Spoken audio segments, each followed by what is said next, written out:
আমাদের সমাজে অনেক সময় যখন কিছু কিছু স্কুলে কিছু কিছু প্রতিষ্ঠানে আমরা দেখি যে একটা হিজাবি মেয়ের হিজাব খুলে নেওয়া হচ্ছে অথবা ফুল হাতা জামা কেটে দেওয়া হচ্ছে, যেগুলা হয়েছে বাংলাদেশে।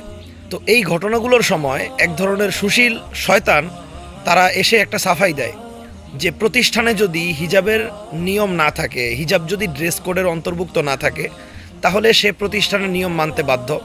সুতরাং যদি তার হিজাব খুলেও নেওয়া হয়, এতে কোনো অন্যায় হচ্ছে না।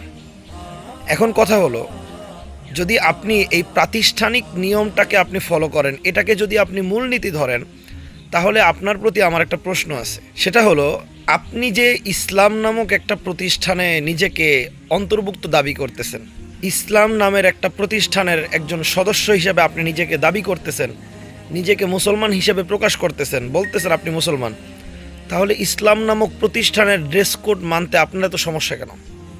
আপনি কেন তখন ইসলামে কেন পর্দার কথা বলা হইলো এটা নিয়ে আপনি প্রশ্ন তুলেন কেন? তখন এই প্রাতিষ্ঠানিক নিয়ম আপনার মনে থাকে না? আপনি তো এটা ভাবার কথা ছিল যে ইসলাম যেহেতু একটা প্রতিষ্ঠানের মতোই, আর ইসলাম আমাকে একটা ড্রেস কোড দিছে, ওই ড্রেস কোড মানতে আমি বাধ্য। যদি আমার ভালো না লাগে প্রতিষ্ঠান থেকে বের হয়ে যান, আপনি ঘোষণা করেন যে আপনি মুসলমান না, তাহলে আপনার তো পর্দা করার জন্য কেউ চাপাচাপি করবে না, তাই না?